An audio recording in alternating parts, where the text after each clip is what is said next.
कांग्रेस के राशिद खान ने नरेंद्र मोदी के बात पर दिया जवाब। आप देख रहे हैं NNC न्यूज। वालेकुम, नमस्ते, सत श्री अकाल।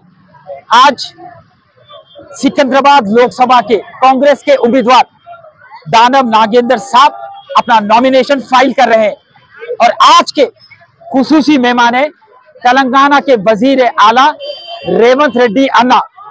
और मैं अल्लाह ताला से दुआ करता हूं कि इस इंतखाबात में दानव अन्ना को फतेहाब करे और कांग्रेस का परचम लहराए। आज आप देखेंगे हिंदुस्तान में फिरका परस्त ताकतें उरुज पे है, सेक्युलरिज्म का खात्मा हो रहा, जमहूरियत का खात्मा हो रहा, दस्तूर का खात्मा हो रहा। किसके जानिब से? हिंदुस्तान का वजीर आजम नरेंद्र मोदी राजस्थान में एक हेट स्पीच देता है और कहता है कि मुसलमान ज्यादा बच्चे पैदा करते हैं। नरेंद्र मोदी, आपके पास तो आपकी औलाद भी नहीं है। अल्लाह आपको किस तरीके से महरूम रख डाला औलाद से। आप आपकी बीवी का हक अदा नहीं कर सके, खानदान नहीं है। आपको क्या तकलीफ अगर से मुसलमान बच्चे ज्यादा पैदा करते? आप नहीं पैदा कर सकते, ये आपकी नाकामयाबी है, आपकी कमजोरी है और आप लायक नहीं है बच्चे पैदा करने के। इस आखिरी हत्या था हिंदुत्व, तब वो ताराज हो गई हमारी माशियत। अरे मुसलमानों, अरे हिंदुओं, अरे सिखों, अरे ईसाइयों, समझो हमें तिरंगे को बचाना है। नरेंद्र मोदी, आपके पास तो आपकी औलाद भी नहीं है। अल्लाह आपको किस तरीके से महरूम रख डाला औलाद से। आप आपकी बीवी का हक अदा नहीं कर सके, आपके पास घर नहीं है, खानदान नहीं है। आपको क्या तकलीफ अगर से मुसलमान बच्चे ज्यादा पैदा करते? आप नहीं पैदा कर सकते, ये आपकी नाकामयाबी है, आपकी कमजोरी है और आप लायक नहीं है बच्चे पैदा करने के। इसीलिए आप निशाना तानते मुसलमानों पर। क्या मुसलमान इस मट्टी का हिस्सा नहीं है? आजादी के जंग में क्या हमने हिस्सा नहीं लिया? जाओ जाके देखो, इंडिया गेट पर 60,000 से भी ज्यादा मुसलमानों के नाम लिखे गए जो आजादी की जंग में शामिल हुए थे। ये कोई मुसलमान ऐसा नहीं है जो फिरका परस्त बात करता। हम मुसलमान हमारे तिरंगे के लिए, हिंदुस्तान की आन और शान के लिए कुर्बान होने के लिए सदा तैयार रहते। और याद रखो नरेंद्र मोदी, आप हमें घुसपैठिया कहते हैं। क्या ये मुल्क आपकी जागीर है? नहीं, आपका मुल्क जितना है हमारा भी मुल्क उतना है। हमने भी आजादी के जंग में अपने खून से सींचा है जमीन को। तिरंगे में हमारे खून के निशान है, आज भी तिरंगा हमारे खून से महकता है और आप हमें घुसपैठिया कहते हैं।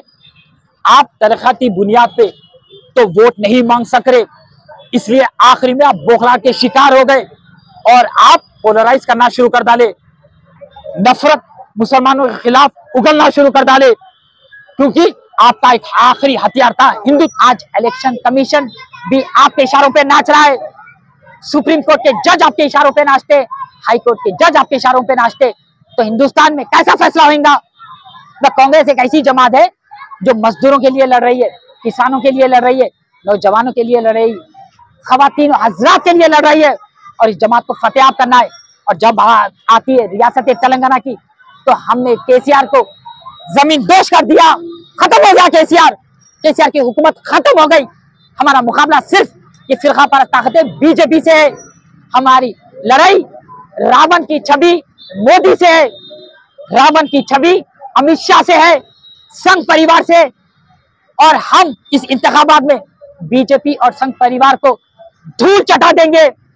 हम उनको जमीन से उखाड़ कर फेंक देंगे इस हिंदुस्तान से। तो हिंदुस्तान में नफरत की सियासत कर रही है बीजेपी जमात।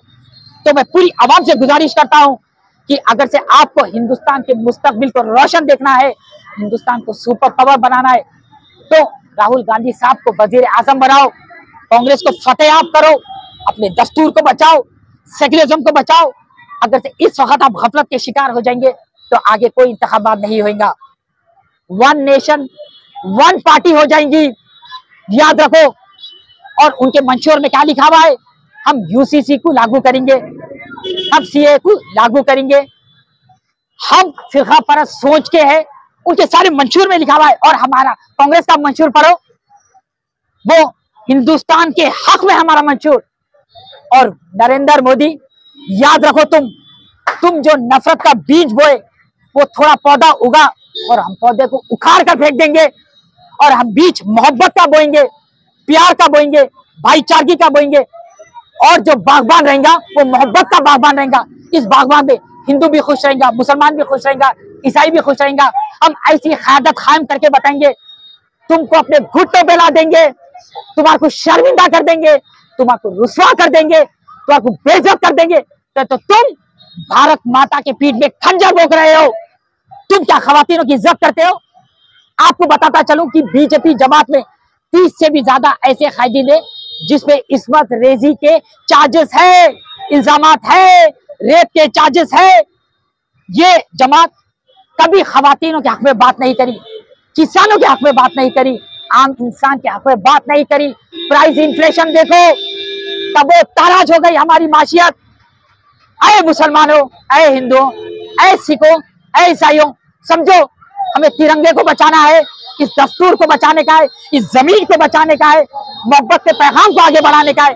तो मैं आपसे गुजारिश करता हूं कि कांग्रेस के हित में वोट करो, कांग्रेस को फतेहाब करो और इंशाल्लाह हम हक की क़यादत कायम करेंगे। जय कांग्रेस, जय हिंद।